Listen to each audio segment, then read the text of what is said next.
Pessoal, só lembrando a todos que quem precisar fazer uma pergunta à professora, a qualquer momento pode escrever no chat que a gente passa, tá?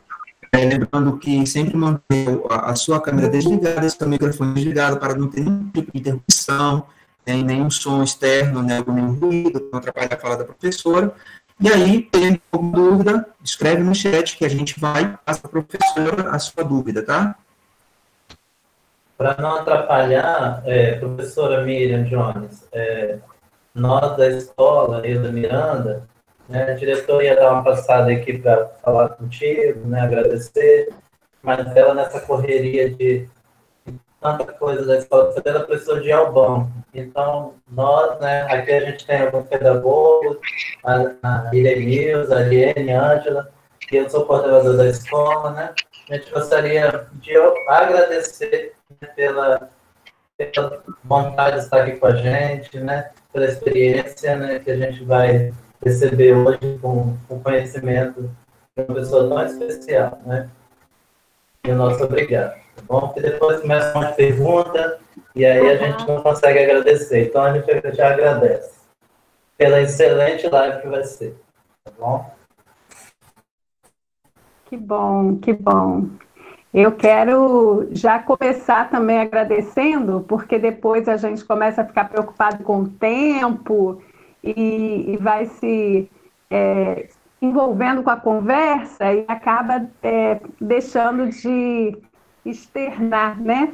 Toda essa gratidão por esse convite tão especial. Eu quero dizer para vocês que eu estou aqui emocionada, gente, coração palpitando. Se a voz embargar um pouquinho, se o olhinho ficar marejado, vocês não, porque essa é uma oportunidade linda que vocês estão me dando de conversar com professores, de conversar com a escola, de conversar com alunos da educação básica. Isso traz tanto sentido para o nosso trabalho, que é passar toda uma vida investindo exatamente nisso, nessa relação com a escola, com o cotidiano da escola, fazer com que o nosso trabalho chegue lá, que quando a gente tem uma oportunidade como essa, é muito valiosa, sabe? Então eu quero agradecer de coração. E ontem foi legal, porque teve um momento que o Richelle falou para mim que o assunto aqui era eu. E aí isso foi tão emocionante, porque a gente está vivendo num momento em que a gente tem sentido tanta essa necessidade de ser ouvido, né?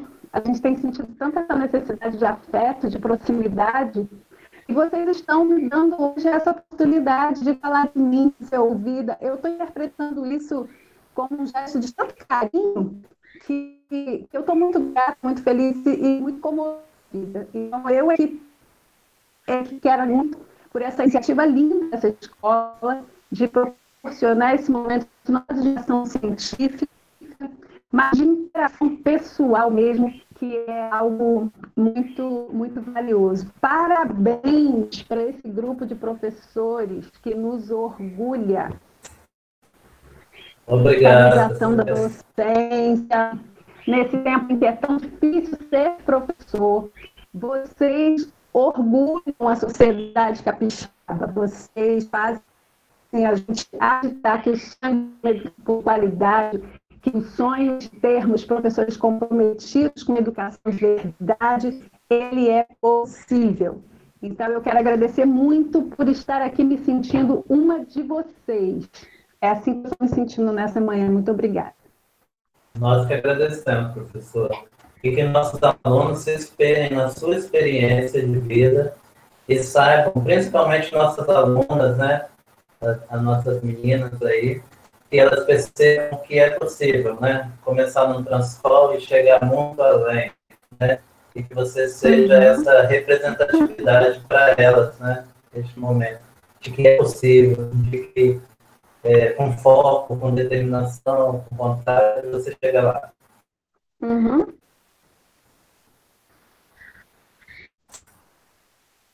Vamos. Diga. Bom dia.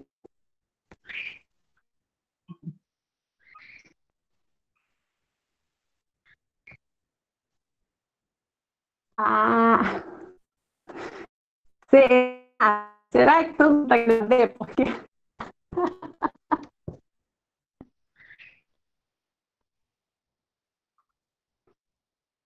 explico. Quando a gente começou a conversar sobre essa live, a gente queria um título que fosse atraente. E aí, Richelle, né? Você é muito bom nisso. E a gente começou a pensar em algo que fizesse sentido com a minha história.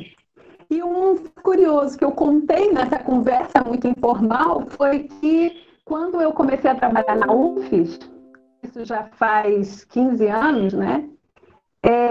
Os meus pais moravam no Balneário de Carapicuíba, eu venho do Rio, e os meus pais já tinham comprado um lote no Balneário de Carapicuíba, estavam construindo uma casinha lá, e eu então fiz o concurso para a UFES nessa época, passei no concurso e vim para Vitória para começar a trabalhar. E eu ainda não tinha onde morar, ainda não tinha organizado a vida, e fiquei morando com eles lá no Balneário de Carapebus.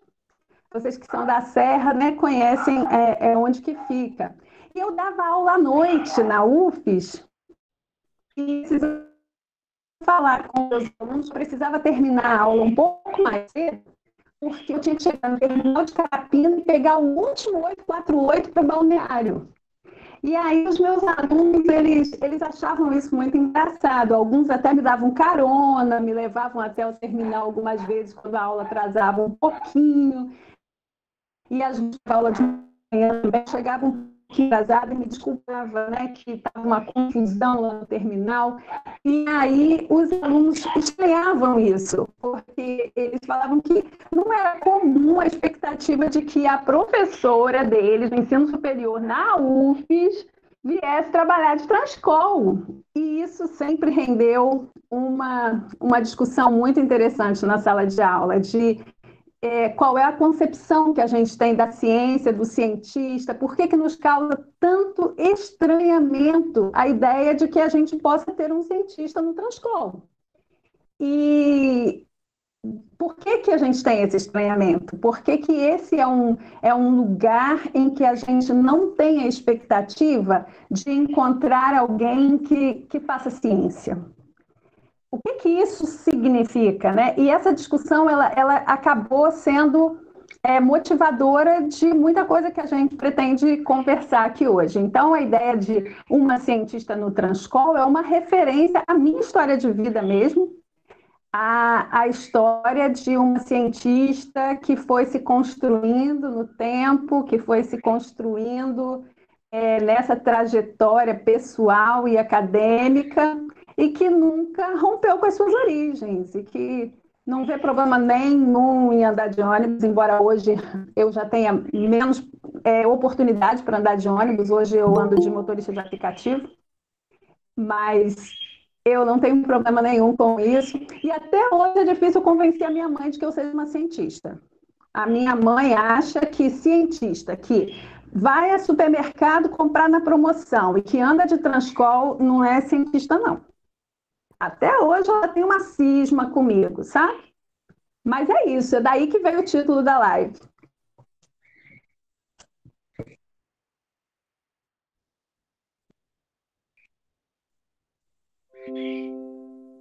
É muito é muito assim, existe um imaginário, né? A gente constrói um estereótipo para todo mundo, né?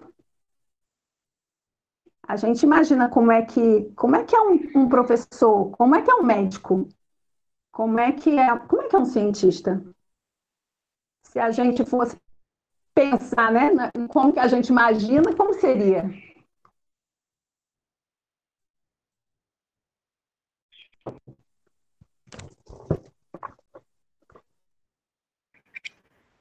Ele o Zoom tá muito. Tem que diminuir um pouquinho o Zoom, eu acho que aí eu não estou conseguindo ver a Está mídia cortando um pouquinho a imagem. Se puder diminuir um pouco o Zoom, melhoraria bastante, cara. Mais um pouco. Agora você tem que centralizar ele. Diminui mais um pouco.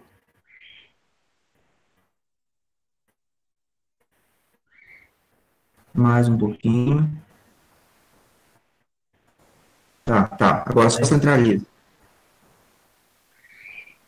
Melhor, um pouquinho para a esquerda, para a minha esquerda.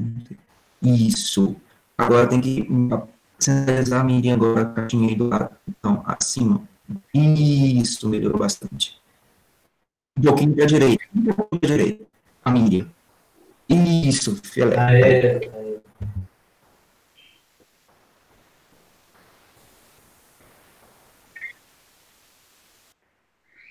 Certo.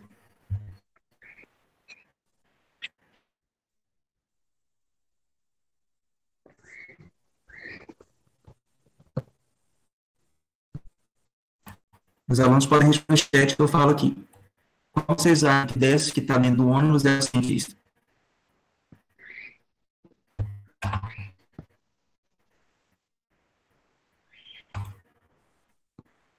Vamos lá, Ellen, Emily, vocês têm uma ideia? Jéssica.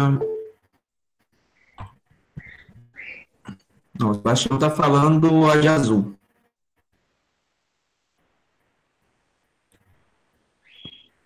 Mais alguém? A Kátia está falando de jaleco.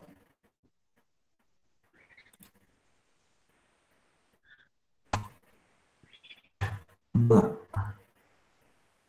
A Milena está dizendo do meio branco. De jaleco. É o cientista. Já dá para a gente ter uma ideia da qual a visão que a gente tem do que é o cientista, né, Rogério? Ó, Daniel, eu acho que é a menina de jaleco, a menina de jaleco preto. De preto aqui do meio. Daniel falou.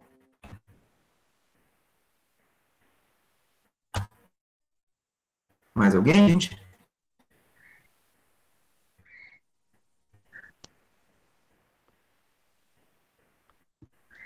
Beleza, acho que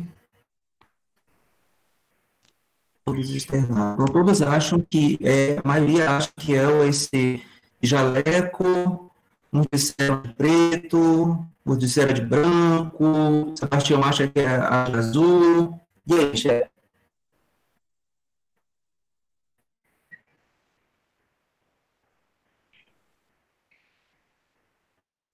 Não, eu acho que eu queria chamar a atenção primeiro para essa ideia que vem à mente da gente que o cientista usa jaleco. Porque, assim, na minha percepção, só tem aquele senhor ali perto da porta do ônibus que está usando jaleco. Todas as outras estão do comum. Mas a gente já viu um motorista. A Vanessa está achando que o motorista, a Jéssica também acha que concorda com a Vanessa. Então, mas a gente já viu a moça ali de jaleco preto, a gente já viu a outra de jaleco branco, a gente botou jaleco em todo mundo que a gente imagina que seja cientista. Você notou isso, Michele? O cientista usa jaleco. Para pretender esse lugar de cientista, tem que estar de jaleco. Então, a gente já transformou a roupa da menina em jaleco, para ela poder ter a possibilidade de ser cientista. Mas vai, prossegue aí, Richelle.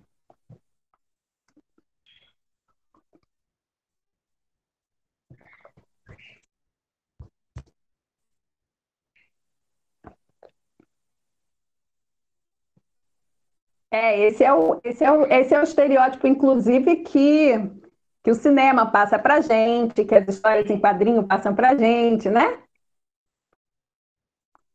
A ideia do cientista louco.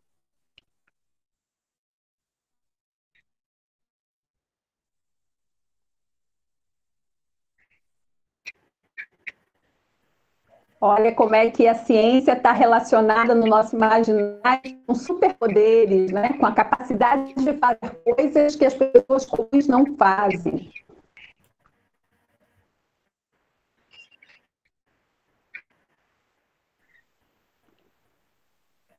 Existe, claro que existe.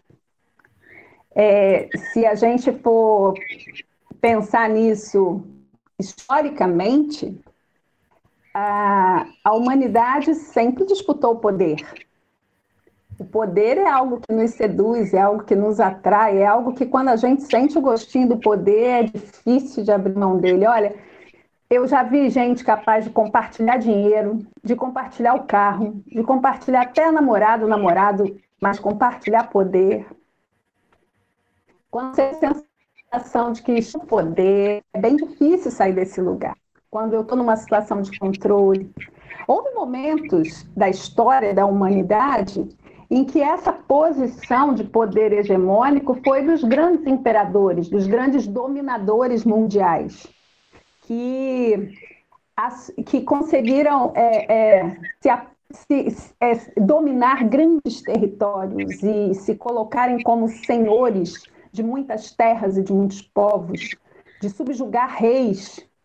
E eles, então, eram figuras de muito poder. Em outros tempos, a própria igreja, como instituição, ocupou esse lugar de poder. E aí ela decidia quem ia para a fogueira, por exemplo, por confrontar o modelo heliocêntrico.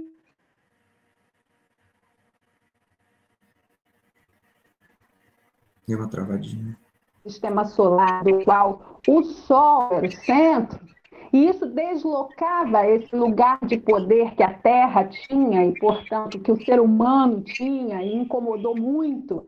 E as pessoas que ousaram reafirmar esse modelo, reafirmar essa mudança de paradigma, foram condenadas e mortas por uma questão de manifestação desse poder hegemônico. Mas o tempo passa e chega um momento em que a ciência passa a ser essa voz do poder.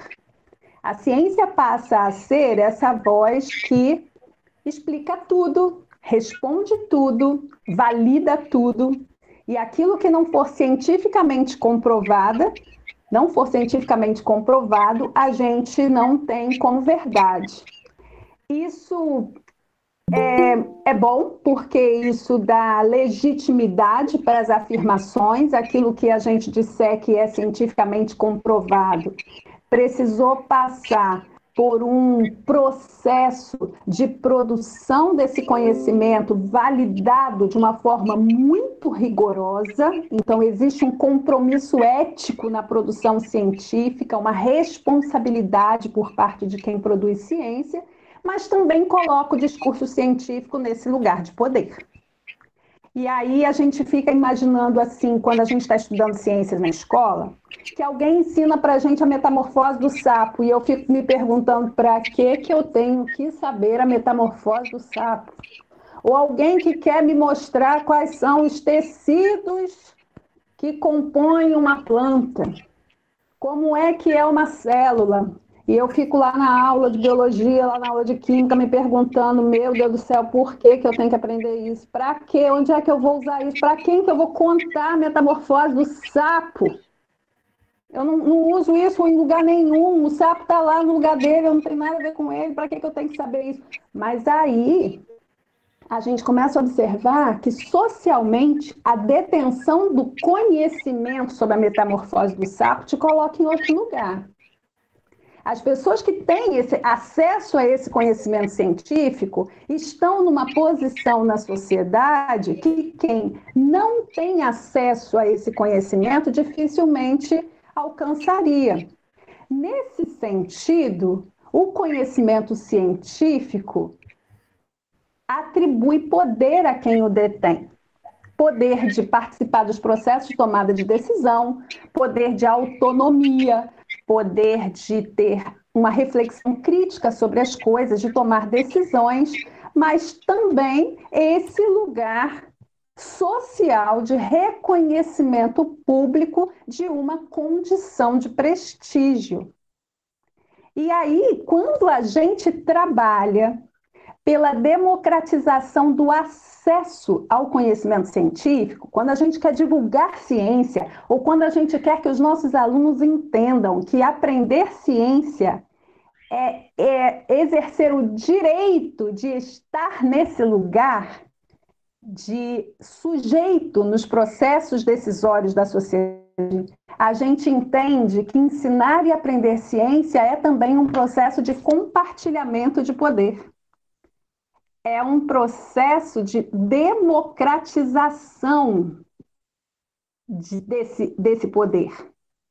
Se eu tenho a ideia de que aquilo que eu sei é só meu e não compartilho isso, na verdade eu quero ter aquela sensação de que esse conhecimento me coloca numa posição de prestígio em relação aos demais. Eu sou mais poderosa quando eu sei mais que os outros, quando eu tenho respostas que os outros não têm, quando eu sei explicar coisas que os outros não sabem. E eu não quero compartilhar isso. Eu quero sentir esse poderzinho.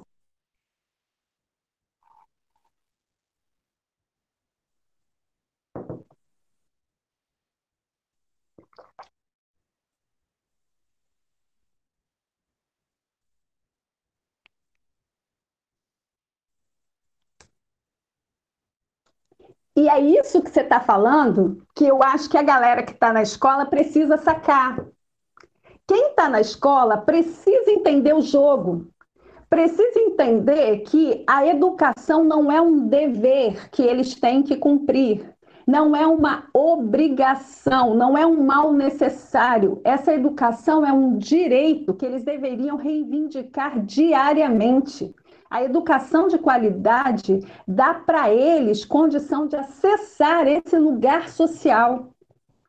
E quando a gente não tem essa compreensão, a gente deixa o professor da gente dar uma aula meia boca e fica torcendo para sair mais cedo. Porque o que eu quero receber é menos conhecimento mesmo. Eu quero construir menos conhecimento para que isso me dê menos trabalho, porque eu quero me livrar da escola.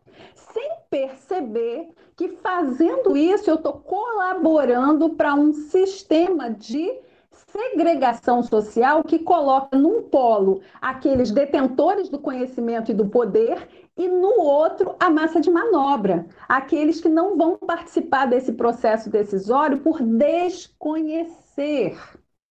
Por desconhecer. E esse desconhecimento é algo que a gente, professor de ciências, enfrenta e tenta combater com o nosso trabalho de divulgação científica e de democratização do acesso ao conhecimento científico, né, Richelle? Simone? Certo. Desde que eu nasci. Cara, não me faz essa pergunta, não.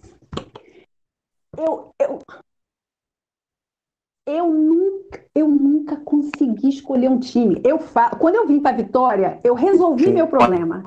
Porque as pessoas perguntavam para mim assim, qual que é seu time? Eu falava assim, Rio Branco, Desportiva Ferroviária. Aí eu resolvi meu problema, porque eu achei uns times que não tinha torcedor. Aí eu deixava os capixabas todos torcendo para o Flamengo, para o Fluminense, para o Vasco, para o Botafogo, para os times do Rio e torcia para os times de Vitória, porque aí eu não tinha que ficar entrando em discussão sobre futebol, entendeu? Mas depois eu vou te contar que como que alguém que não liga para torcer para futebol, que nem eu, teve as Copas do Mundo como uma referência decisiva na sua vida. Eu tenho que te contar essa história, Richelle, porque sempre que eu conto isso, as pessoas falam, Miriam, eu não acredito, você nem é torcedora para time nenhum, nem liga para futebol, nem assiste a final do Campeonato Brasileiro, e como que Copa do Mundo fez tanta diferença na sua vida? Não sei, mas é verdade. Depois eu te conto isso. Quer que eu conte agora? Gente, foi o seguinte... Eu nasci no Rio de Janeiro e eu vivi uma infância muito simples.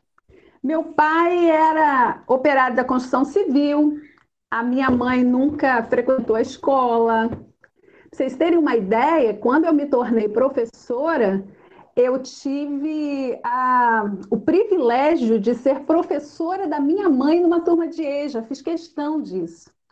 Então, a gente vem de uma história muito simples. Eu fui a primeira da minha família a ingressar no ensino superior. Pouquíssimas pessoas na minha família têm o curso superior. A pós-graduação, eu acho que eu sou a única. Então, nós somos de uma família muito simples, mas eu sempre fui uma menina muito visionária. Eu sempre gostei muito de estudar. E o meu pai, ele foi uma influência muito forte para mim. O meu pai era daqueles assim que trabalhava duro lá na construção civil como operário, mas se ele tivesse oportunidade de comprar uma enciclopédia, de comprar livro, qualquer coisa assim para presentear os filhos, ele fazia isso, porque ele acreditava que a educação levaria a gente, seus filhos, a um lugar social em que ele não conseguiria chegar. E ele ensinou isso para a gente desde cedo. Olha, filha, as coisas para você não serão fáceis. Você é mulher, você é filha de preto, embora eu tenha nascido com a pele clara, porque a minha mãe é bem clarinha.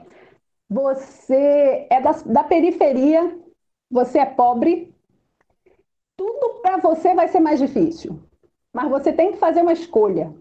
Se as dificuldades vão ser para você um obstáculo que vai te paralisar, ou se vai ser um desafio que vai te motivar. Essa escolha é sua e é isso que vai definir o que você vai fazer da sua vida. Ele falava para mim: eu nunca vou poder pagar uma faculdade para você, mas eu quero que você seja doutora. E ele me ensinou desde muito cedo a falar que eu queria ser médica, porque para ele isso era assim o top dos tops, né? De prestígio numa carreira educacional, né? E eu fui construindo esse sonho de dar orgulho ao meu pai e à minha mãe, de ser o que ele sonhou. E com isso eu entendi desde muito cedo que eu precisava estudar e que eu precisava me destacar na escola, ainda que para mim fosse mais difícil, porque eu não tinha tantos recursos como os meus colegas de sala de aula tinham. Em alguns momentos, os livros eram muito caros e a gente não podia comprar. E aí eu precisava, antes das provas, 15 dias antes, pegar livros emprestados com os meus colegas, copiar toda a matéria que estava no livro, para que eu pudesse devolver os livros a tempo deles estudarem, porque eu não poderia comprar os livros. Isso sempre me colocou em vantagem, né? Porque eu estudava antes de todo mundo, copiava a matéria, lia a matéria, e eu chegava na prova sabendo mais do que todo mundo. E eu me destacava muito na escola. Isso foi fazendo com que eu tomasse gosto pelos estudos, na medida em que eu fui entendendo que aprender é muito prazeroso. Aprender é muito prazeroso. Eu sou uma pessoa que gosta muito de aprender. Qualquer coisa. De vez em quando eu arrumo uma coisa para eu aprender. Ultimamente eu estou aprendendo a costurar, eu já tentei aprender a andar de patins, eu fico tentando aprender a fazer crochê. Eu gosto de aprender, qualquer coisa. E foi assim na escola também. Eu fazia da aprendizagem escolar uma coisa muito prazerosa. E quando eu completei 15 anos, gente, foi o ano da Copa de 82. Entreguei minha idade, faz a conta aí. Foi o ano da Copa de 82. E vocês são muito jovens para saber, mas a Copa de 82 foi assim incrível. Acho que o Brasil há muitos anos não tem uma seleção tão boa como a daquele ano, mas nós fomos eliminados da Copa pela Itália, foi muito doloroso aquilo. E eu não sei por que razão, quando as pessoas diziam assim, na próxima Copa, em 86, vai ser a revanche, a gente vai levar esse título.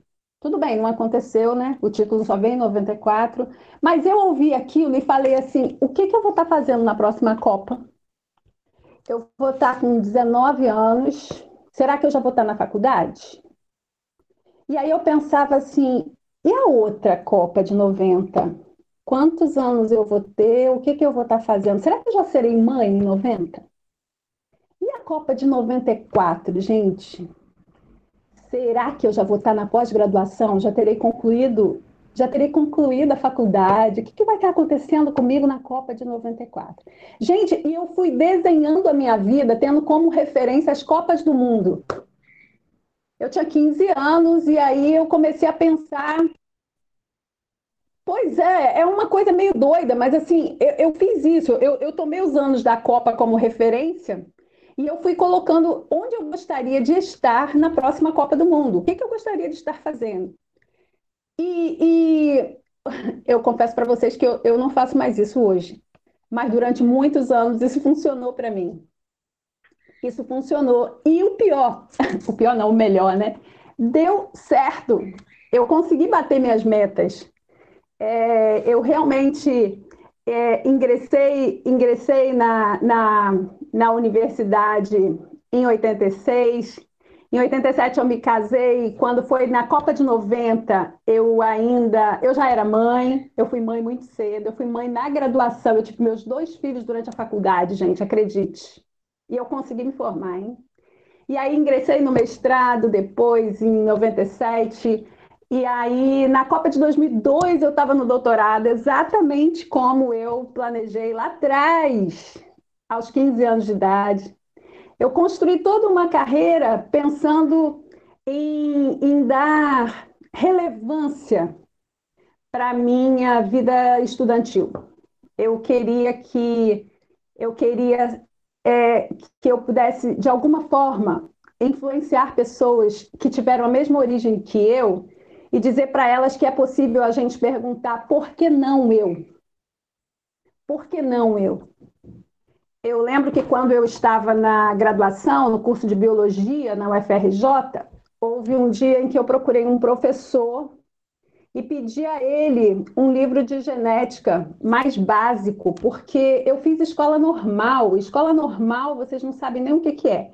É um curso de ensino médio que existia no passado, que formava professores para os anos iniciais, sem a formação de nível superior. Hoje isso não é mais possível por lei, mas antigamente era. E eu fiz esse curso, primeiro porque ele era o único gratuito que tinha na minha cidade, e segundo, porque eu acabei me interessando pela ideia de ser professora, mais do que pela ideia de ser médica. Ó, já vi aqui no chat que uma pessoa fez curso normal, ó, colega. É bom, não é? Marca a vida da gente.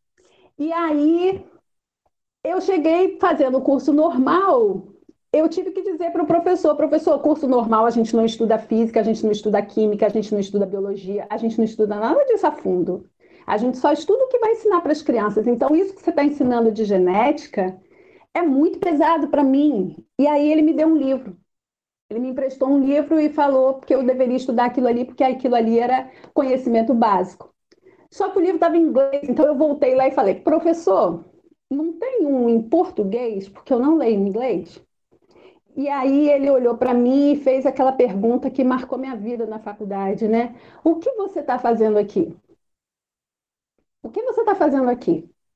Você não tem conhecimento, você não tem base de conteúdo, você não fala inglês, você não lê inglês, esse lugar não é para você. O que você está fazendo aqui?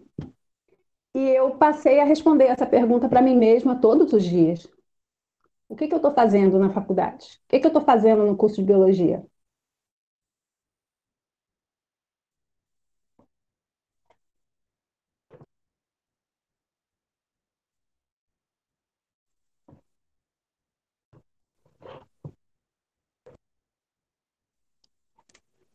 Eu dizia que o mesmo estranhamento que a gente tem quando a gente vê uma cientista andando no Transcol é o estranhamento que a gente tem quando imagina uma passageira do Transcol que queira ser cientista. O passageiro do Transcol, ele tem um imaginário socialmente construído acerca de si mesmo, de que ele tem limitações impostas pelas suas condições socioeconômicas que não podem ser transpostas. Porque, gente, quem disser para a gente que as oportunidades no Brasil são iguais, está no mínimo exagerando. Eu não estou dizendo que ele está mentindo, porque é a percepção dele, não vou julgar a percepção de quem quer que seja. Mas eu não vi as oportunidades, para mim, iguais às dos meus colegas, que tinham, por exemplo, computadores em casa, e eu não podia imaginar o que seja um computador. Eu tinha dificuldade para ter caderno. Então, as oportunidades, para mim, não foram iguais. Se os meus colegas precisavam estudar uma noite inteira, eu precisava estudar 5 noites inteiras para ter acesso ao mesmo conteúdo. Não são oportunidades iguais. Para ingressar na universidade, eu não tive apoio nenhum. Como eu disse, eu alfabetizei minha mãe. Meus pais não puderam me ajudar nos deveres de casa. Meus pais não puderam pagar para mim cursinho pré-vestibular. Naquele tempo nem tinha esse movimento social dos pré-vestibulares comunitários. Eu tinha um cantinho na caixa d'água, que hoje é um lugar que eu lembro com muito carinho, que era muito fresco, sombreado. E aquele cantinho da caixa d'água, eu levava para lá as minhas apostilas, eu passava nos cursinhos particulares e pedia se eles tinham apostilas para me dar, que eu estudaria sozinho. Eu estudaria sozinha, porque eu não podia pagar as aulas. E eles ficavam, acho que, sensibilizados, me davam aquelas apostilas e eu ia lá para a caixa d'água estudar. E, gente, eu não entendia nada. Eu chorava muito ali, porque eu dizia, eu não vou ter como passar. Eu não queria decepcionar. Eu não queria decepcionar meus pais, eu não queria me decepcionar, eu não queria decepcionar as minhas próprias expectativas com relação a mim mesma. A essa altura eu já acreditava em quem eu era e já me via capaz. E quando eu me via diante daquele desafio, eu falava, é grande demais para mim. E aí foi quando eu comecei a perguntar, por que não eu? Por quê? Porque eu tenho que acreditar que aquele menino rico que tem computador em casa é mais capaz do que eu. Quem é que está me fazendo acreditar nisso? Por que eu não posso subverter essa lógica? Por que eu não posso me dedicar? E por que eu não posso lutar por esse lugar e dizer para eles que esse lugar também é meu? E eu lidei com esse estranhamento a cada passo da minha trajetória. Quando eu entrei para a faculdade, tinha gente que dizia assim: ah, mas como é que você fez? Com quem que você falou lá? Quando eu entrei no mestrado, não foi diferente. As pessoas perguntavam: como que você vai conseguir com 2 filhos pequenos? Como que você vai conseguir, morando lá num lugar tão longe, estudar numa universidade como a PUC do Rio de Janeiro, que foi onde eu fiz o mestrado e o doutorado?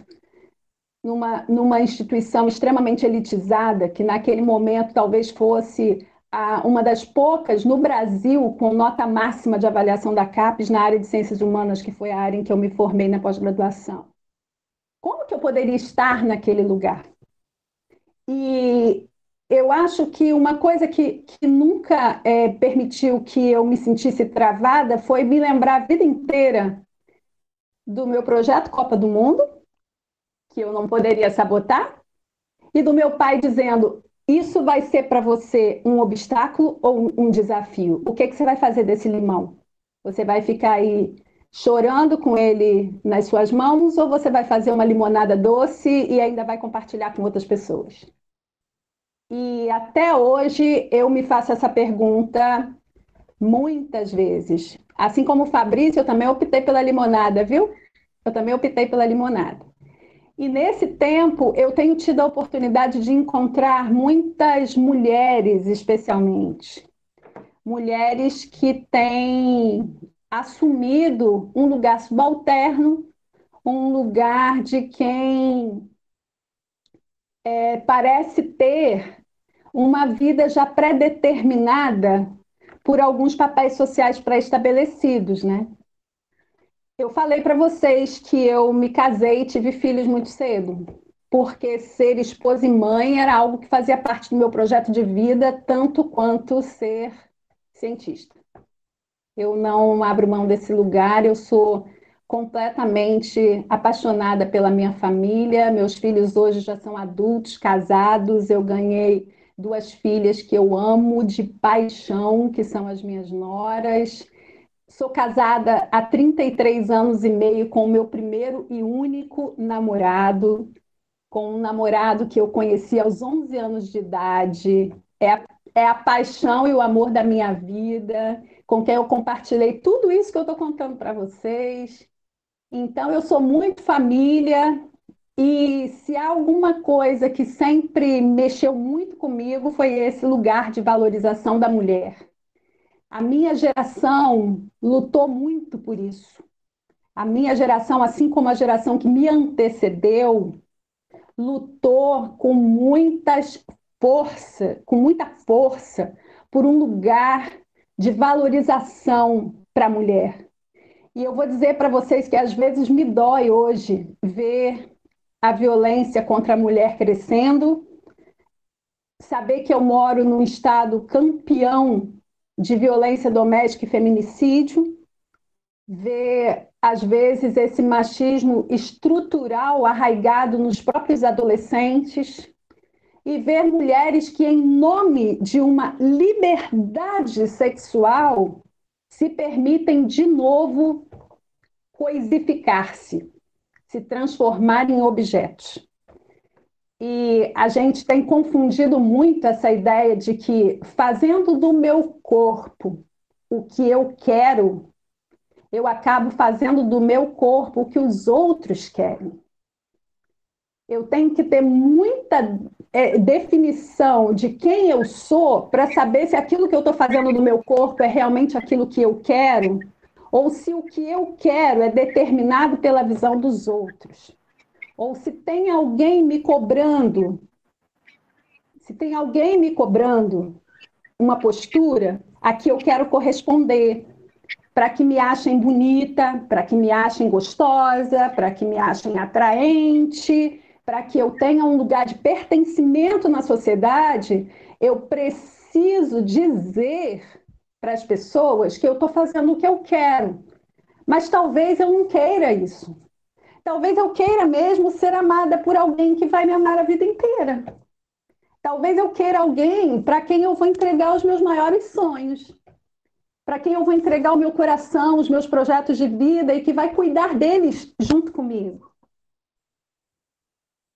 E aí, para corresponder a esse estereótipo da mulher liberada, da mulher que faz do seu corpo o que quer, eu me submeto a esses padrões e me coloco de novo nesse lugar de subserviência, nesse lugar subalterno, que me faz de novo ser aquele objeto que as gerações passadas lutaram tanto para que a gente deixasse de ser e ocupasse esses lugares sociais que a gente entende que são nossos por direito.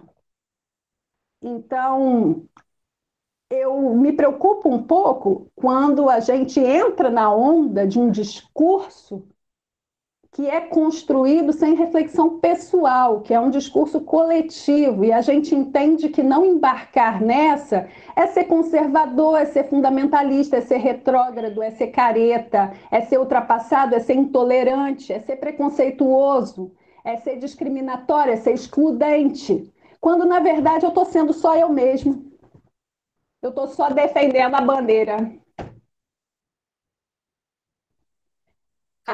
A liberdade é para ser o que eu quiser. E às vezes eu fico vendo meninos e meninas que sonham em casar virgens e têm vergonha de assumir isso. Se essa é a sua escolha, não deixa ninguém rir de você. Lugar de mulher é onde ela quiser, nem que seja num altar, vestida de noiva. Ninguém tem nada com isso. Viva seu sonho. Não permita que ninguém censure aquilo que você sonhou para a sua vida. Porque às vezes a gente quer ser moderninha. E ser moderninha não é o que a gente queria. A gente queria mesmo é se sentir cuidada, amada. A gente queria se sentir valorizada. A gente queria que alguém dissesse assim: vai lá, menina, você consegue, você pode, você é linda. Você não precisa da opinião dele para saber que você tem valor. Você não precisa da opinião de quem quer que seja para dizer que você é perfeita. Você precisa saber disso, porque os outros vão nos ver exatamente da maneira como a gente se vê. Ninguém vai ver a gente como uma pessoa de valor se eu não me vir assim. Eu preciso me dar valor. E aí, Richelle, tem uma outra história sobre mim. Você falou que o assunto era eu, né? Não, mas peraí.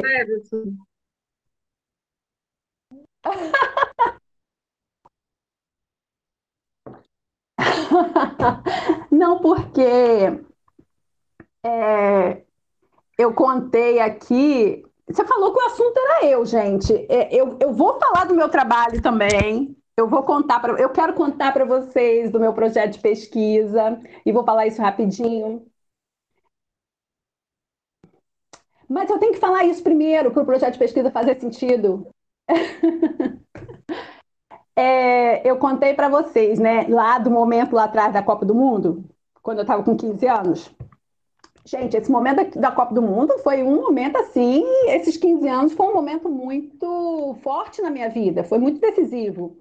Eu estava vivendo ali o período que vocês já devem ter estudado na aula de história, de reabertura democrática pós período de ditadura no Brasil. Eu me envolvi na chamada União dos Estudantes Secundaristas, a chamada UNES, União Nacional dos Estudantes Secundaristas. Mergulhei de cabeça no movimento estudantil secundarista naquela época. O secundarista era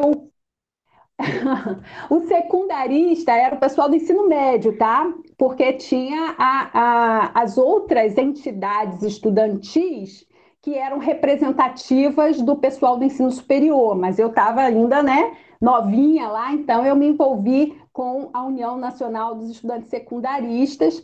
Com 15 anos, mais ou menos, foi quando eu comecei a me envolver. Era 1982, a gente estava vivendo ali o final daquele período dramático da ditadura militar, e em 1984 veio o movimento das diretas já, e eu tenho uma lembrança assim, incrível da gente lá na Cinelândia, e aqueles comícios enormes, e toda a campanha de sensibilização da sociedade que a gente teve, com participação assim de grandes assembleias de estudantes. Foi um momento assim muito rico da minha vida, né? E neste momento eu esqueci de dizer para vocês que eu cresci numa família cristã.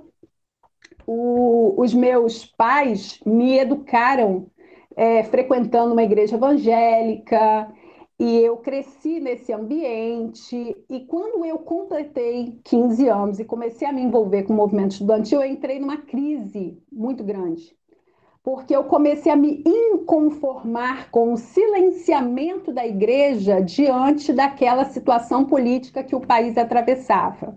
Era muito difícil para mim entender que a igreja pudesse estar silenciada diante das torturas e diante das injustiças que foram cometidas naquele período, e de toda a falta de liberdade que nos foi imposta, e eu tinha muita dificuldade para lidar com isso. E eu comecei a questionar. A primeira pergunta que eu me fiz, e talvez eu tenha ficado aí uns 4 anos da minha vida para responder, foi se estar naquele ambiente religioso era uma opção minha, ou se eu só estava lá porque os meus pais me criaram ali, porque eu queria ter certeza que eu estava vivendo uma opção minha. E eu precisava entender muito por que eu estava ali, para poder decidir se eu continuaria ou não. E eu queria, então, de certa forma, entender se a minha visão de mundo, se aquela visão que eu estava construindo, política, o projeto de sociedade que eu tinha, se eu teria como compatibilizar isso, e até mesmo a carreira acadêmica, científica que eu tinha em vista, porque eu estava acabando de desenhar meu projeto de Copa do Mundo, né, gente? Se isso tudo seria possível compatibilizar com a minha trajetória religiosa. Pensa eu imaginando isso tudo com a cabecinha ali a mil, adolescente ainda, né? Tentando entender essas coisas. Quando eu fiquei um pouco mais velha, lá pelos meus 17, 18 anos, ainda vivendo essa crise, eu resolvi que eu precisava ir fundo nisso. Eu precisava ir fundo nisso, e foi o momento em que eu me vi uma pessoa não religiosa, por causa da concepção de religião que eu construí. A minha concepção de religião, depois de examinar muito as religiões que eu estudei, era de que existia uma lógica comum a todas as religiões, que era mais ou menos assim: Existe uma transcendência, algo que vai além de nós mesmos, é um ser superior, é uma divindade, vamos dizer assim, dentro da nossa cultura, e a relação com essa divindade é mais ou menos como uma relação de troca. Eu preciso fazer alguns sacrifícios para impressionar essa divindade em troca de alguns benefícios dessa divindade. E se eu me comportar muito bem, eu vou receber alguns benefícios. E se eu me comportar mal, eu não vou receber esses benefícios. Então, essa relação.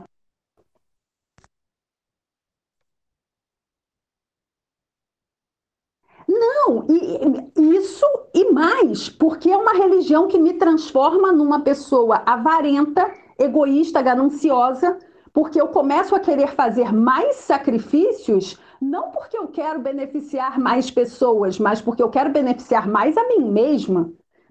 Quero impressionar essa divindade para que ela me dê mais do meu investimento. Então, essa é uma religião que não está fazendo nada por ninguém a não ser por mim mesma. E aí eu comecei a entender que esse esquema religioso, ele conseguia explicar o silenciamento diante da ditadura, o silenciamento diante da desigualdade social, porque as pessoas pareciam estar muito preocupadas em impressionar a divindade para serem agraciadas. E é por isso que às vezes a gente fala assim, mas existem pessoas que são enganadas ao contribuírem com determinados projetos religiosos. Não, elas não são enganadas, elas são investidoras, são pessoas que estão contribuindo muito, esperando ganhar muito. E é uma opção delas, e eu não tenho que julgá-las por isso. Agora, quando eu percebi isso, eu pensei assim, bom, religiosa eu não sou. Eu não me enquadro nesse esquema. Eu não quero ter uma relação com uma divindade que me torne gananciosa e egoísta. E muito menos uma divindade que produza em mim medo e culpa. Eu não quero isso para a minha vida. E aí eu comecei a pensar, o que eu quero então? Bom, eu vou tentar encontrar um referencial teórico que me ajude a entender que tipo de relação eu quero ter com a divindade, porque eu acredito na transcendência. Eu acredito que essa relação com a divindade me coloca no meu lugar. Ela me torna humilde. Ela tira de mim aquela pretensão arrogante de que eu vou saber todas as respostas. E de que, sabendo todas as respostas, eu vou me colocar numa condição de poder sobre os outros. Então, entenda que a visão de ciência que eu produzi para mim e como eu pautei a minha vida acadêmica tem a ver com a reflexão que eu fiz lá atrás sobre a religião aos 18 anos. Naquele momento, eu decidi baixar a minha bolinha e reconhecer que eu não tinha todas as respostas e que eu precisava de uma referência. Eu precisava de uma referência moral, eu precisava de uma referência ética, eu queria uma referência de amor, eu queria entender o meu lugar no mundo a partir dessa referência. E aí eu fui ler a Bíblia. E não ler a Bíblia por ler, mas eu fui ler a Bíblia para tentar entender a Bíblia no seu todo. E a primeira coisa que eu peguei para ler foi a história da criação, que está lá no comecinho da Bíblia. E eu comecei a ler. Eu sempre lia a história da criação falando assim, gente, como que alguém pode acreditar nisso, gente? Isso aqui é um relato mítico. Isso aqui, como que alguém pode acreditar num mundo é feito em 7 dias e que o homem foi um boneco de barro? Isso é tão ingênuo que beira o ridículo. Eu não posso acreditar nisso. Eu sou uma pessoa da ciência. E aí eu fui ler a Bíblia. E quando eu comecei a ler aquela história, e eu descobri uma coisa muito interessante, que a palavra Adão e a palavra significa homem, e que a palavra Eva significa mulher. E quando eu descobri isso, eu falei, opa, isso aqui está falando da humanidade. Se está falando da humanidade, está falando de mim. Deixa eu ler isso aqui com mais calma. E aí eu me vi aquele bonequinho de barro no ventre da minha mãe. Eu me vi aquele bonequinho com as minhas células todas com a mesma composição química da Terra, com a mesma composição química das estrelas. E eu me vi aquele bonequinho sendo formado de uma forma tão incrivelmente sobrenatural, porque a gente não consegue reproduzir isso num laboratório, por mais que a gente tente. E eu vi esse bonequinho de barro. Sou eu, sempre fui eu. Eles sempre estiveram falando de mim, eu achando que eles estavam falando de alguma coisa tão absurda. Deixa eu continuar lendo essa história. E aí eu vi aquele homem e aquela mulher colocados num mundo em que o Criador deu a eles a responsabilidade de cuidar desse mundo. Esse Deus Criador chamou esse homem e essa mulher e disse: tomem conta da minha criação, vocês são co-criadores junto comigo, vocês são responsáveis por esse mundo criado junto comigo, tomem conta dele. Olha lá o que vocês vão fazer. Olhem lá o que vocês vão fazer com as matas, com os rios, com as florestas, o que vocês vão fazer com o espaço. Toma conta. E aí. Ah,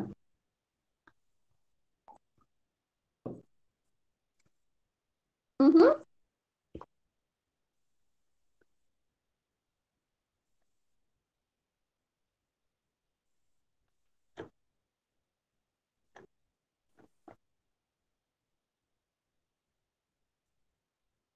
Você também? Ah,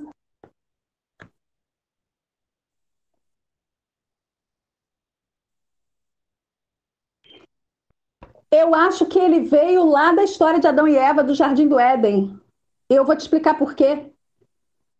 Quando eu li lá na Bíblia que existia uma árvore no meio do jardim que era o conhecimento, e que esse homem foi tentado a provar desse conhecimento. E tem um versículo lá na Bíblia que chamou muito a minha atenção, que era assim: o homem e a mulher quiseram provar disso porque eles seriam como Deus.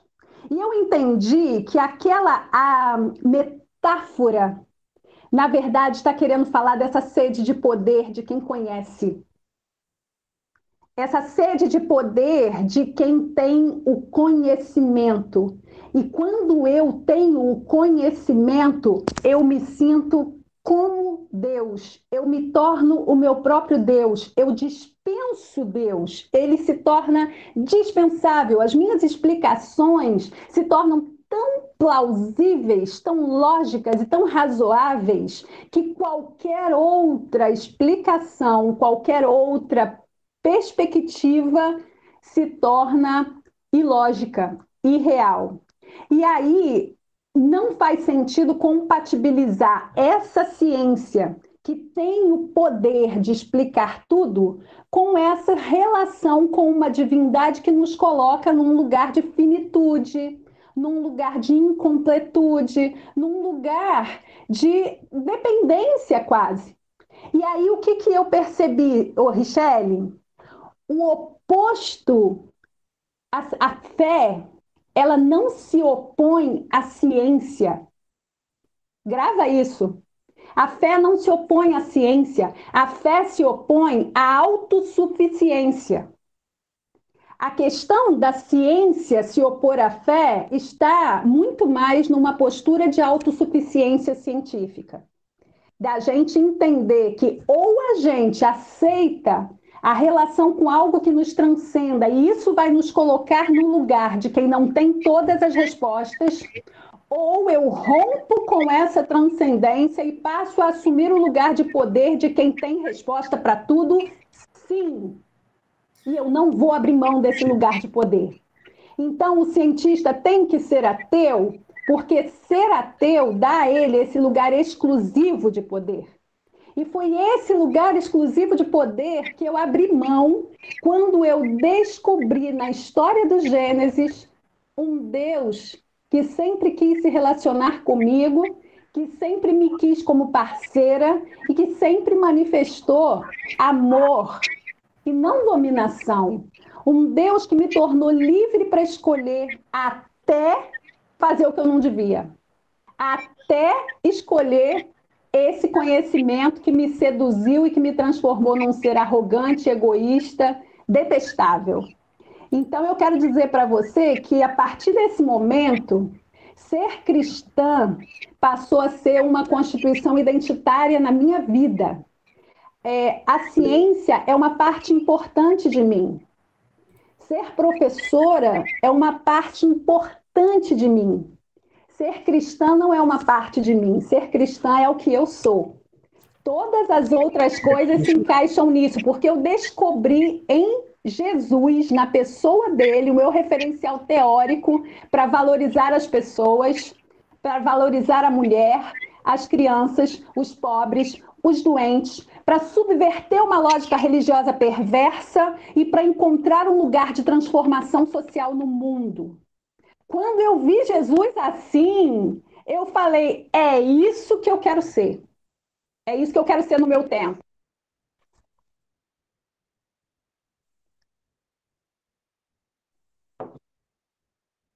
Aham,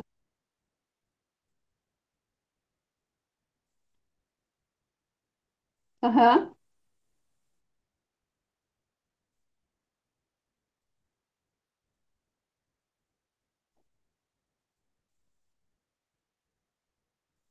Como qualquer outra, né, Richelle? Você já viu coisa mais reducionista do que qualquer tipo de polaridade? Se você transforma o mundo num isto ou aquilo, você constrói uma grade de segregação que impede qualquer tipo de pensamento complexo. Você não possibilita mais que as pessoas interajam, porque elas se transformam em pessoas que se isolam nas suas posições.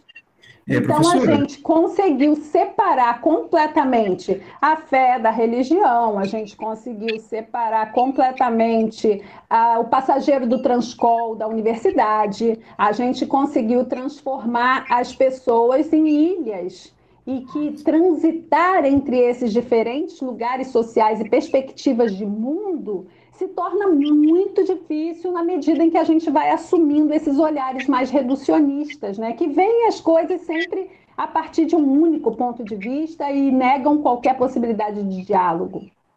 Marcos, você chamou?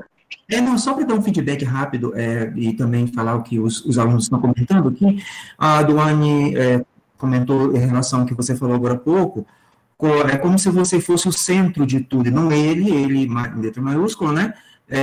Pela base de seus estudos. A Milena também falou, porque, professora, você tem bastante conhecimento e por ter a sua opinião formada. É diferente dos religiosos que acham que só a igreja tem razão, sem poder questionar de certa forma e obedecê-los cegamente. Com certeza, Marcos. E foi um outro versículo muito lindo que eu encontrei na Bíblia, é que eu poderia examinar livremente as Escrituras, em que em nenhum momento me faltou essa liberdade. E que não tem, e que está tudo bem questionar. E as minhas conclusões, elas são frutos de experiências muito pessoais, de anos em que eu não tive medo de mergulhar em questionamentos muito profundos. E se eu descobri a pessoa de Cristo como um referencial para a minha vida, não foi porque me contaram, mas foi porque eu me lancei nessa experiência pessoal e íntima. E quando eu estou falando disso, eu nunca estou falando daquilo que você tem que fazer com a sua vida. Eu estou contando a minha experiência e eu estou falando de mim. E hoje eu só estou à vontade para falar disso com vocês porque vocês disseram que o assunto aqui sou eu. Porque se o assunto fosse religião, talvez eu dissesse para vocês, não me interessa discutir. Mas hoje eu não estou falando de religião, eu estou falando de mim. E como que a perspectiva bíblica e ter a pessoa de Cristo como um referencial para a minha vida fez diferença no meu relacionamento com os estudos, com o conhecimento, com a ciência, com as pessoas, com os meus colegas de trabalho e especialmente com os meus alunos, que hoje são pessoas que eu quero abraçar na porta da sala de aula, porque eles não são alunos apenas, eles são indivíduos, eles são pessoas que eu gosto, pessoas que eu amo, pessoas que eu quero ver bem, pessoas que eu sinto saudade agora nesse tempo de pandemia, porque eu aprendi a me relacionar com eles como Jesus se relacionava com as pessoas, tratando cada um como alguém que é muito especial e único. Então, essa referência na minha vida fez tanta diferença que é por isso que eu digo assim, como eu passei a me ver como mulher? Como Jesus viu a mulher adúltera, como Jesus viu a mulher samaritana. Como eu passei a me ver como pobre, como aqueles pobres com quem Jesus se relacionava com tanto amor e que via neles pessoas com tanto potencial, a ponto de dizer que o mundo era deles. Como que eu passei a me relacionar com as crianças? Do modo como Jesus se relacionava com as crianças, num tempo em que mulheres e crianças eram indigentes na sociedade, ele parava todo mundo para dar atenção às crianças, para dar atenção a cegos, para dar atenção a deficientes, a pessoas que eram consideradas amaldiçoadas no seu tempo. Então, se ele fazia isso, é o mínimo que eu preciso fazer. Colocar toda a ciência que eu tive o acesso, a que eu tive acesso, inclusive com a contribuição de pessoas que jamais poderão estar numa universidade pública, e é com o imposto delas que eu me formei, e eu devo isso a elas, eu devo isso à sociedade brasileira que pagou os meus estudos, eu devo isso a esses passageiros de Transcol, para quem eu devo dizer o tempo todo, eu estou na universidade abrindo portas para você, lutando por cotas sociais, lutando por cotas raciais, para que esse espaço público seja de fato disponível para todo mundo, para que a gente não elitize a educação superior, para que a gente não elitize o espaço da produção acadêmica, para que todo mundo se veja parte disso. Por quê? Porque eu aprendi isso com Jesus.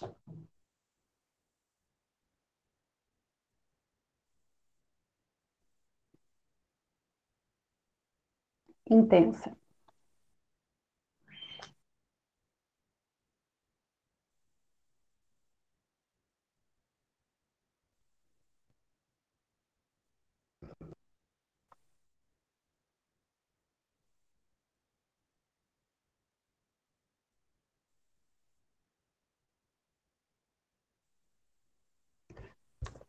Bom, deixa eu explicar duas coisas. Primeiro, do ponto de vista da ciência em si, as pessoas têm, num momento como esse, uma expectativa de que a ciência tenha as respostas. Não foi isso que a ciência produziu? A gente não produziu essa expectativa de que a ciência tem as respostas? Foi. Então as pessoas querem as respostas. Cadê a vacina? Cadê o remédio? Eu estou com pressa e vocês estão aí dentro da universidade esse tempo todo e não produziram nada ainda. E o tempo da ciência não é esse. Não se produz um remédio em 2 meses, não se produz uma vacina em 6 meses. O tempo da ciência é outro. É uma produção lenta, gradual, séria, que segue um protocolo ético que é impossível a gente apressar e fazer caber no tempo que uma pandemia requer. Existem grupos de pesquisa no mundo inteiro se empenhando para buscar algumas alternativas, mas sabendo que os estudos feitos nessa velocidade são todos inconclusivos. É assim que a ciência é, ela precisa de um tempo para poder permitir que os seus estudos sejam, inclusive, questionados pela comunidade científica, refeitos, submetidos a novos procedimentos metodológicos, validados cientificamente. Então, não é um único teste de laboratório que pode assegurar a segurança ou não de um determinado medicamento. Então, nós temos nesse momento esse choque de expectativa de uma sociedade que tem, sim, uma esperança muito grande que a ciência responda rápido e uma ciência que não consegue responder na velocidade que as pessoas esperam. E existe uma outra construção histórica que está eclodindo nesse momento, que é justamente essa postura excludente e arrogante da ciência, que afastou tanto as pessoas que as pessoas foram perdendo o crédito que davam à ciência. A ciência continua tendo um discurso de autoridade, continua tendo um prestígio social, mas talvez o que ela não tenha nesse momento é a simpatia das pessoas.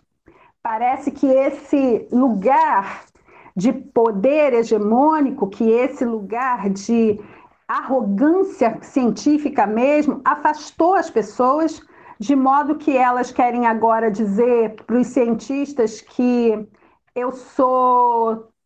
a minha opinião é tão importante quanto a sua. E ainda que eu nunca tenha feito um estudo científico, eu acredito na eficácia desse remédio e eu vou tomar, e você não tem nada com isso. E é um jeito de dizer para o cientista assim: você não manda em mim. Você mandou no mundo esse tempo todo. Agora eu quero dizer para você: você não manda em mim. Eu vou tomar esse remédio se eu quiser e você não tem nada com isso, porque eu não acredito em você. Isso não Sabe é aquele momento da perigoso? revolta? Isso é extremamente perigoso. Isso vai ser perigoso sempre. E a gente está vendo que a gente está num momento político muito perigoso, em que os nossos discursos políticos criaram um nós e eles que separa as pessoas e que agora, só porque eu sou nós, eu odeio eles. Só porque eu estou do lado de cá, eu vou odiar todo mundo que está do lado de lá. E tudo que eles disserem, eu vou ser contra.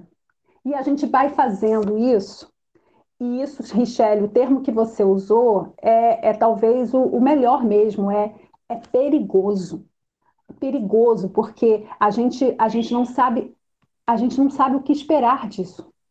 A gente não sabe qual vai ser a consequência disso.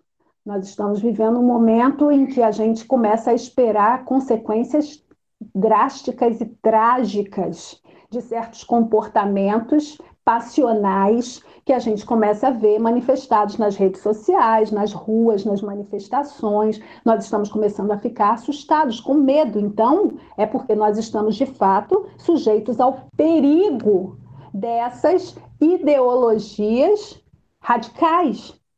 E isso, a gente começou com o movimento anti-vacina, em que a gente começou a dizer que as vacinas estavam todas sendo produzidas para enriquecer os laboratórios farmacêuticos no mundo inteiro e que a gente não ia se sujeitar a isso, que os testes farmacológicos, eles são todos feitos para matar pessoas e a gente não vai tomar parte disso, nós não tomamos mais vacina. E aí a gente começou a ver doenças já erradicadas no Brasil, voltando, por causa de um movimento de negação das campanhas de vacina. A gente viu isso muito recentemente com relação ao HPV. E os argumentos levantados para que a gente não imunizasse os meninos e meninas foram argumentos que não tinham nada a ver com a ciência. Eram argumentos mesmo de resistência ao discurso científico. Então, nós estamos num momento em que a educação em ciências tem um papel muito, muito importante na sociedade, que deixou de ser aquele de informar ou de produzir conhecimento físico, químico e biológico. Hoje, talvez, a gente precise extrapolar e atingir mesmo o papel da ciência na sociedade, talvez na perspectiva que teve nos anos 70, o movimento que ficou mundialmente conhecido como o movimento CTS, Ciência, Tecnologia e Sociedade, em que se construiu, e o Marcos sabe muito bem disso, porque o Marcos acabou de defender acabou não, já faz um tempinho, uma dissertação de mestrado que teve o CTS como um dos referenciais teóricos, que esse movimento ele questionava essa suposta neutralidade da ciência e buscava denunciar algumas injustiças que a gente às vezes não percebia, de que o avanço científico e tecnológico nem sempre correspondia a um desenvolvimento humano, a um desenvolvimento social. Professora, e parecia entrando nisso, eu ia dizer que parece que só algumas pessoas têm acesso ao progresso científico, mas todo mundo fica com prejuízo. Falando nisso, eu queria que você contasse agora pra gente um pouco dos seus projetos, porque a gente falou bastante, mas já estamos aqui há um tempo e não falamos nada dos seus projetos, das suas pesquisas. Você pode... Então, eu tenho 2 linhas de pesquisa. Uma delas ligada diretamente, é a que eu vivo há mais tempo, é a formação de professores de ciências mesmo. Eu trabalho com essa questão, com alguns conceitos relacionados ao desenvolvimento profissional de professores de ciências, e esse desenvolvimento profissional tanto tem a ver com a ampliação dessa visão do que seja a profissão docente, do seu papel social, como também questões relacionadas à prática pedagógica. Novas abordagens metodológicas, novas abordagens conceituais, dentre elas eu destaco a abordagem do ensino por investigação, que é uma abordagem que tenta trazer para o ensino, para a educação em ciências, essa mesma maneira de pensar e de fazer a ciência. Essa maneira de se colocar como autor, como alguém que se coloca questões, que levanta hipóteses, que busca soluções.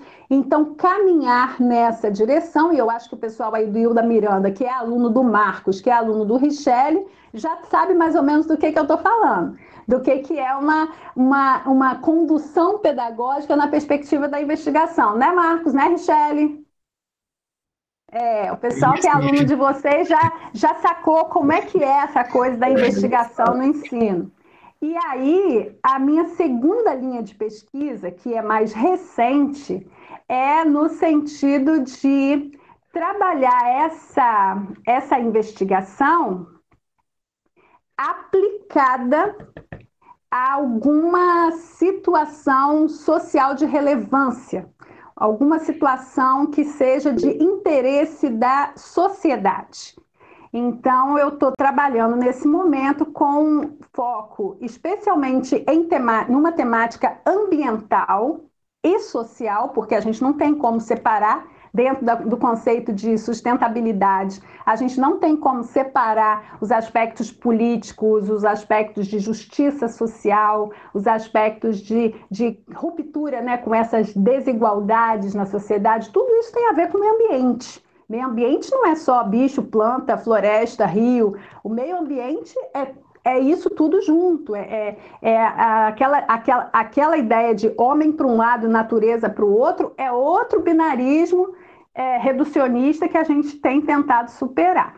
Então, nesse momento, eu estou trabalhando justamente com um projeto que visa, com base no conceito de sustentabilidade e com base no conceito CTSA, que é Ciência, Tecnologia, Sociedade e Ambiente, transformar pesquisa científica de dentro da universidade em oportunidades de ganhos sociais para pessoas que hoje vivem alijados desse processo. Como eu disse, o movimento CTS ele vem justamente denunciar que muitos avanços científicos e tecnológicos não se revertem em benefícios para as camadas mais vulneráveis da sociedade. A gente descobre lá os métodos mais incríveis de tratamento do câncer, mas eles não chegam para todo mundo.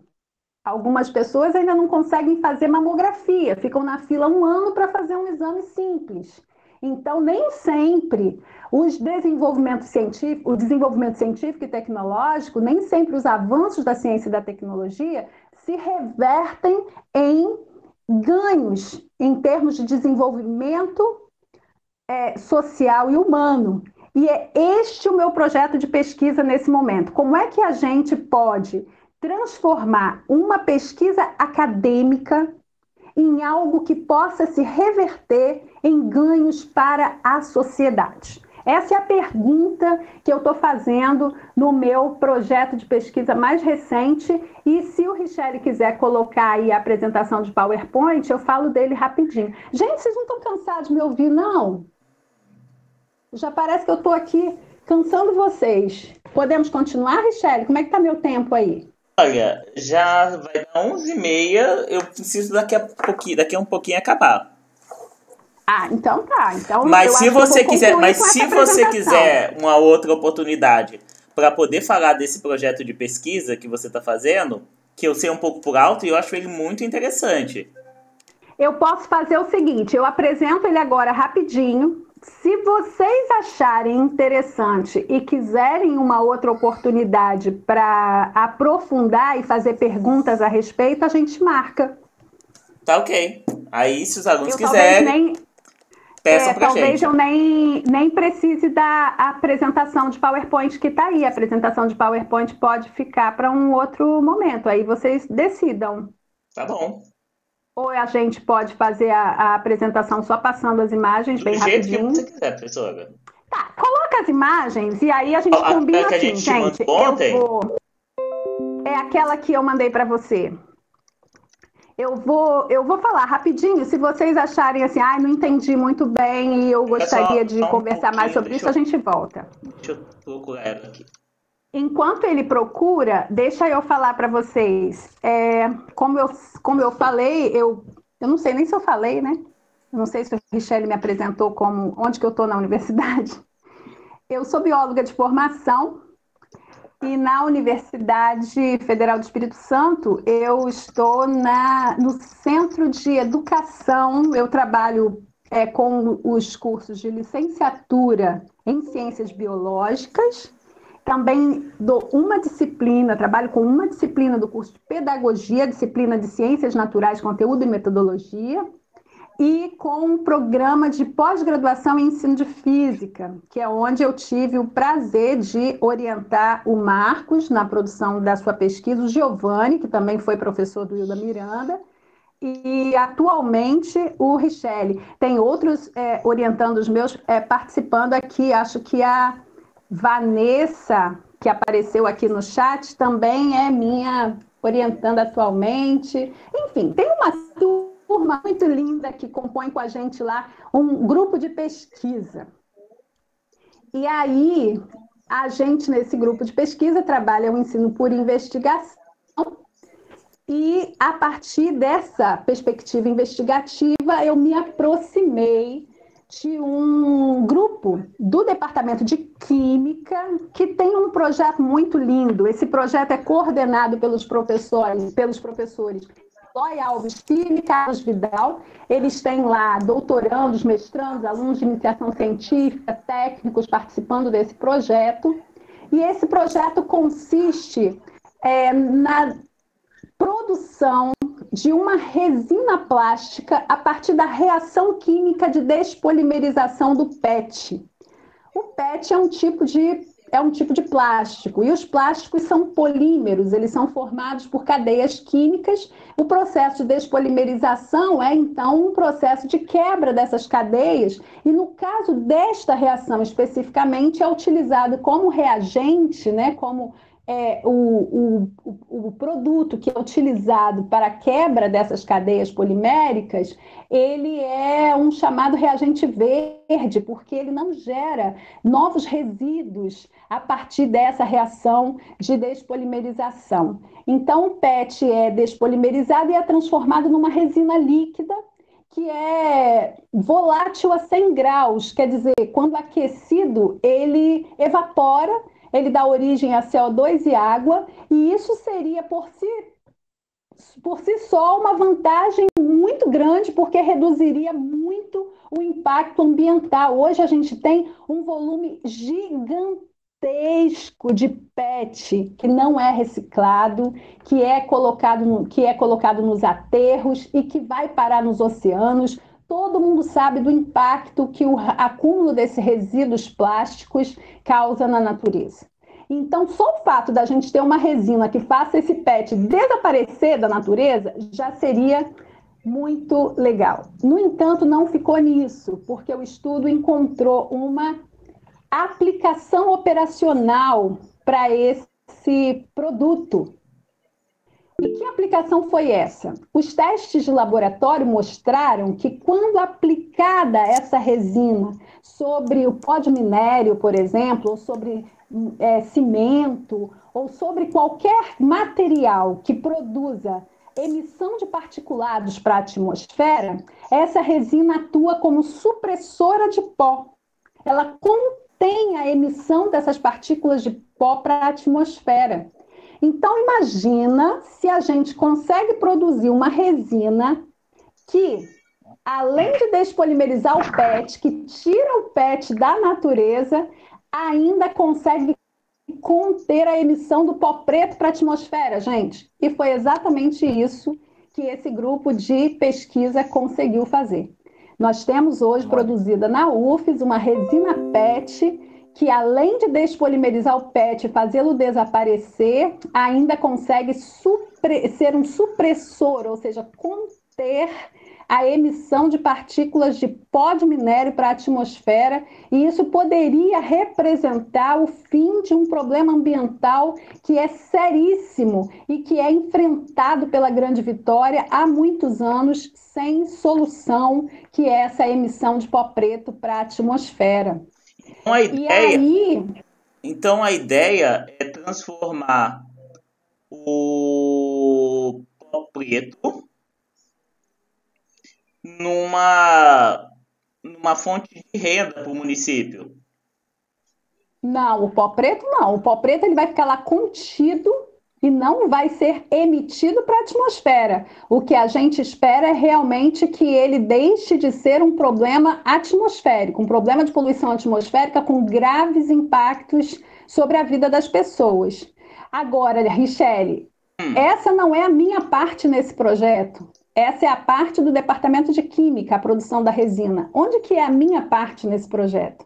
A minha parte nesse projeto foi enxergar nele a oportunidade de transformá-lo num meio para agregar a esse projeto, que já tem claras oportunidades de ganhos ambientais e econômicos, também ganhos sociais.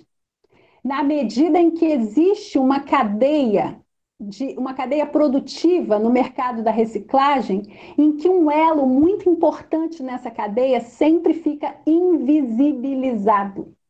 Quem são? Os catadores de material reciclável. Dentro da Política Nacional de Resíduos Sólidos, toda a comercialização de material reciclável precisa ser feita através dos catadores de materiais recicláveis. As associações de materiais recicláveis precisam ser fortalecidas do ponto de vista do empreendedorismo social, eles precisam ser considerados profissionais, prestadores de serviço público. Então, quando a gente valoriza esse profissional, a gente não está apenas fortalecendo a cadeia da coleta seletiva e da reciclagem, que tem um impacto ambiental tão importante, mas também está valorizando pessoas que são quase sempre as mais vulneráveis dentro dessa cadeia, aquelas que nunca recebem os lucros dessa atividade produtiva. Parece que lá não chega. O mercado da reciclagem é riquíssimo. Ser ecológico hoje é ser fashion. Tudo que é orgânico é mais caro, todos os produtos ecológicos são mais caros, o que faz parecer que esse é um mercado elitizado. E as pessoas que precisariam estar diretamente envolvidas nos ganhos sociais advindos dessa atividade científica e dessa atividade econômica, isso não chega para eles. Então, o meu projeto hoje é, a partir da demanda de PET gerada pela resina, produzida pelo Departamento de Química da UFES, criar toda uma rede de parcerias que venha fortalecer as associações de catadores de material reciclável em todo o estado do Espírito Santo. E para isso eu estou mobilizando gestores públicos, ONGs, igrejas, escolas, estabelecimentos comerciais, entidades da sociedade civil, todos aqueles que tenham interesse nessa temática ambiental, para que, somando as contribuições da sua esfera de atuação, possamos, de alguma forma, construir um novo modelo produtivo que faça com que os catadores sejam também partícipes dessa mobilização que a gente está fazendo para potencializar a coleta seletiva. Então, nós vamos ter, se tudo der certo, a partir do ano que vem, um grande projeto piloto de potencialização da coleta seletiva em Vitória, a começar por alguns bairros que a gente ainda está vendo a possibilidade de articular isso, né? Para poder depois avançar por toda a Grande Vitória, com políticas e com ações educativas de potencialização da coleta seletiva, envolvendo todos esses atores sociais, todos esses participantes dessa grande cadeia da reciclagem, para ter os catadores de materiais recicláveis como protagonistas nesse processo. A gente espera ouvi-los, a gente espera trazê-los para junto, ninguém está fazendo por... É muito importante destacar que essa conversa está sendo feita com a rede das associações de catadores de materiais recicláveis do Estado do Espírito Santo, porque a gente quer ouvir essas pessoas. Quem entende desse assunto são os catadores, não somos nós na universidade, então nós precisamos aprender com eles, nós precisamos ouvi-los, e tem sido uma experiência incrível estar com os catadores, ouvir as experiências deles e perceber o quanto que muita coisa que a gente pensa na universidade, se a gente fosse aplicar na prática, seriam experiências desastrosas, o quanto que a gente não sabe, o quanto que a gente precisa aprender com quem está lá na ponta fazendo. Então, eu estou muito realizada por meio desse projeto, porque eu estou tendo a oportunidade de conhecer pessoas incríveis, que têm feito assim, um trabalho de mobilização comunitária voluntário durante muitos anos nas comunidades, associações, entidades não governamentais que têm sido assim, grandes impulsionadores da formulação de políticas públicas nessa área ambiental. Eu estou aprendendo muito, eu estou curtindo demais esse projeto. Ele ainda está num processo de tramitação na UFES, agora com a pandemia ficou tudo mais lento, né? A gente ainda está buscando a aprovação dele, estamos em busca de fomento mesmo, né, para pesquisa. Se a gente não tiver financiamento, fica muito difícil de implementar as ações. Mas é isso, gente. Isso é o que eu ando fazendo nas horas vagas, quando eu não estou aqui conversando com vocês, que é a parte boa do meu trabalho. Professora, eu gostaria muito de agradecer. A gente, infelizmente, vai ter que acabar essa conversa agora, por conta do horário. Já era tempo, né? E a gente quer muito, mais pra frente, ouvir mais sobre esse projeto que você tem com os catadores. Quando vocês quiserem. Eu acho que seria muito legal a gente fazer isso no retorno, talvez no retorno, e trazer os catadores para conversar com os alunos também. Era isso que eu ia dizer. Assim, essa era uma conversa que eu não teria com vocês sozinha, porque eu acho que o mais rico é ouvir as pessoas que participam disso diretamente, né? Uhum. Muito obrigado. Ouvir as pessoas é muito legal, gente. Vocês não sabem o quanto que é importante a gente parar para ouvir as pessoas. É ótimo. Muito obrigada, Richelle, Marcos, Fabrício, Fabiana, todo mundo aí que me deu essa oportunidade de estar com vocês nessa manhã. Desculpe se eu me alonguei muito, como eu falei para vocês, quando eu fico emocionada, eu me empolgo. Eu acho que todos adoramos a live. Nós agradecemos a todos. Estou facilitando isso também.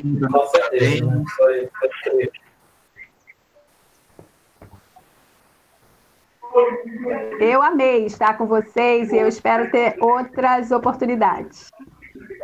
Agora eu vou me despedir também dos alunos e dos convidados que vieram nessa live e vou pedir para a equipe das lives, da live, ficar, porque a gente queria avaliar. Então a gente vai esperar todo mundo sair. Você já pode sair também, professora. Foi um prazer. E a gente quer ter com você em outras oportunidades na escola. E eu quero, de novo, parabenizar vocês, viu? Iniciativa incrível. Parabéns mesmo para todos vocês, para os alunos que estão aí com vocês participando disso. Um beijo muito grande e até a próxima. Obrigado, então, tchau. A Luana precisou de sair. Eu queria agradecer, né, ao Cleverson e a Simone, né, que nos acompanhou aqui com a tradução, né, e interpretação de livros. Né, muito obrigado aí. Gleidinho está aí com a gente. Professor Gleidson, manda um olá para ele. E assim, a gente ficou muito feliz com a presença dele aqui na nossa live.